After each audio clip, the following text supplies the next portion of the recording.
Hello everybody, my name is Rob and today we will be playing Cards and Tankards. Cards and Tankards is a social VR card game available on the Meta Store, Steam, and Google Play.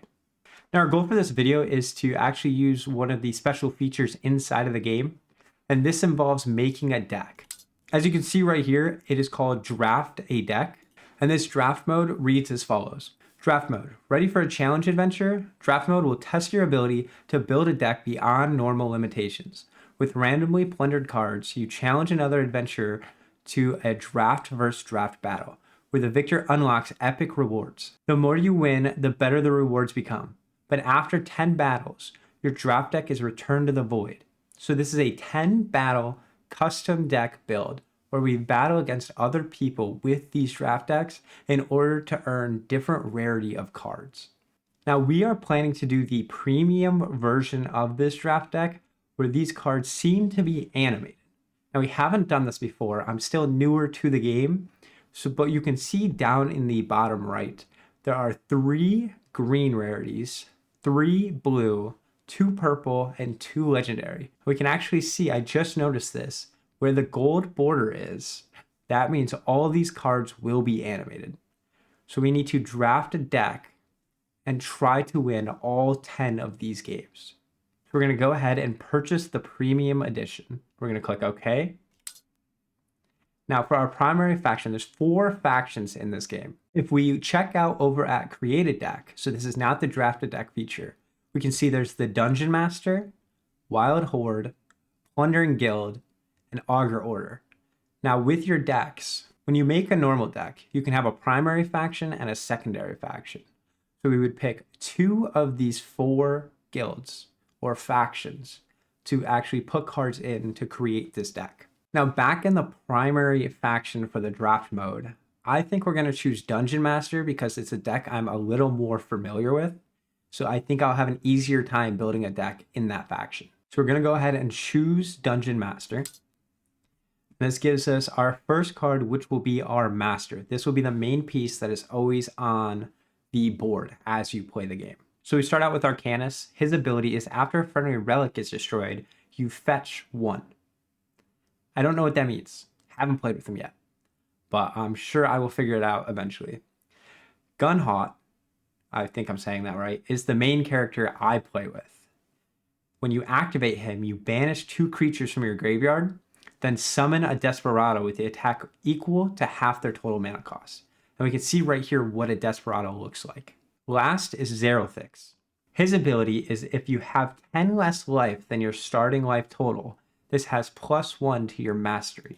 I just selected him when I was going to click on him to see if I could highlight more things. So it looks like we're going with Zerofix. Now in this part, we're going to be drafting the rest of our cards. Now I haven't used all of these cards, obviously. I'm still relatively new to this game. But there are some cards I have played with, and I'm going to see if I can kind of draft them into this deck and play with cards I'm more familiar with than not. So we see we're starting off with legendary creatures here, and we see we're starting off with Malric, and that would mean we would have to primarily focus in pirates on this deck, which is something I do not want to do. I'm almost thinking I want to pick Diane here, because this, after they are killed, will give all the enemy creatures on the board -1 and all my creatures +1. So this would be a good creature to play when I have a full board.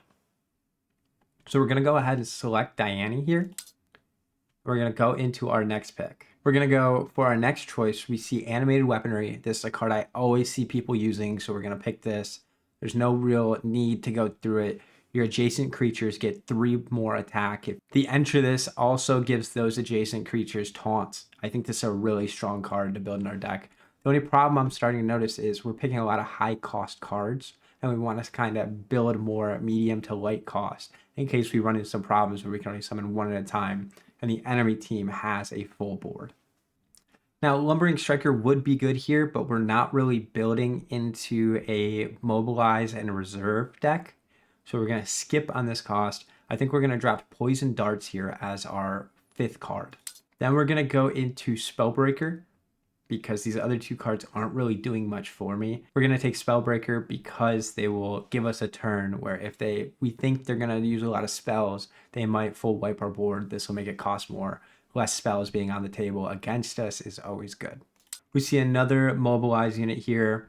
We see a entrance doubles all active enemy rituals. I'm not really feeling that. I don't know much about this indentured servitude, where I summon a spell sword if you control any contracts. Don't know about this card, but a spell sword works for me. Free summon. I think we're going to go Crypt Guardian for card number 8. It's just a good medium card to have in this deck. We do see there is another Poison Darts. I do like that, so we're going to grab Poison Darts again. Now, with this being a Dungeon Master, after you discard a card, summon a spell sword. A cell sword, my bad. I don't think that works for me. I don't think that's something I can do. This is just a one-trick pony, primary faction of Dungeon Master. Kind of regretting that now, but I will take it. We're seeing a lot of mobilize here. And I don't think that's something I can do with the Dungeon Master deck. So we'll just take Spy Master, and we'll just take the medium cost, decently okay card. Then we're going to do Boons to Bones for our next card. We're going to lose 1 life, then summon a card, and draw a card, which I think will be very good for if we start running out of cards, kind of mid to late game. Then, although we do have a lot of high cost cards here, which is kind of bad for us, we still haven't drafted half of our deck. We're going to take the final spell. The final spell is really strong for if somebody is just killing me in monsters. If they're able to clear my board, they have a ton. We need a kind of alt to kill all these monsters. And I think this is the perfect card to wipe the end of their board and kind of reset the match. Rage Beast is a card I have seen played, and I do not think I own one. So this is a card I am going to take because it's a really good defender.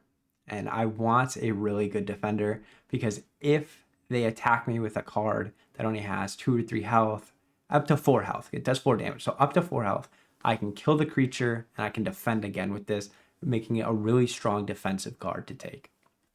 Next, we're going to take the Merc Mule. Merc Mule is a card I'm very familiar with. I love the Merc Mule. And I take that back, actually, because we are a Dungeon Master card. I do not have an Enhance. I take that back again, because I do not need the Enhance. It'll still give the random stats. I would take that. I think that's decent enough, and we'll definitely take something like that. We're going to kind of speed run the rest of this deck, because we don't want this being too long. We still want to be able to play a game. Next card we're going to take is a Dreadweaver. This is just a good card for if they have activate abilities. Most cards have, not most, but a good amount of cards have activate abilities. And that's something I want to kind of play against. So we're going to go ahead and take the Dreadweaver to kind of balance out and stop that from happening. We're going to take Boons to Bones again. This is a good low cost spell. Gives me a monster, draws a card. Always going to take this. Next we're going to take Avatar Piece. The Pacify another creature. It's the best of the 3 cards. We're building a very high cost deck, which I do not like, but these are good cards and we just need to keep taking them. Here we're going to take Monstrous Sloth. It's a decent mid-level cost card. Good attack, good health. No brainer here for me. I think here we take Duplicity Specialist. High health card, only costs 3. Decent lower end card that we can just add to the deck to kind of give us some filler. We're going to take the Reconstructor here because we do have a lot of bone amalgamates in our deck. So if we're able to summon this when we have one on the deck, we can get 2 for the price of 1. So I think this is a decent card to put in the deck here. We're going to take the Wormwing Whisperer here. Another summon ability. Why not get more cards on the field? Here I think we're going to take Breach Terms just to kind of cancel out a spell before they play it. Now here I'm debating between Worshipper of Talum or the Archival Collapse. I think I'm going to take Archival Collapse because it kills the left and right most enemy creature with 1 or more attack. I think that's a decent enough card to throw in this deck. It'll give me another kind of high cost card, but I think we're building good enough here that we can throw this in and not really suffer from having these high cost cards. I think here we take Echoes of Valorant Hill. Deal 1 damage, draw a card, and shuffle 2 base cantrip copies of this card into your deck. Excuse me. I think that's good. Low cost card. We get a shuffle. We get a little damage. We get 2 more copies. Why not? Now here, I think I'm just going to speed run the next couple. I don't really want to keep taking these high cost cards. I want to fill with some 3 cost, some 1 cost, maybe some 0 cost. Get a couple things I can kind of throw in and spam a little. So I'm just going to pick the lower cost of everything as long as it's a decent enough card. I say that, and then the next roll around, we get Fireball. Fireball is super strong, super good. We're taking Fireball without a doubt.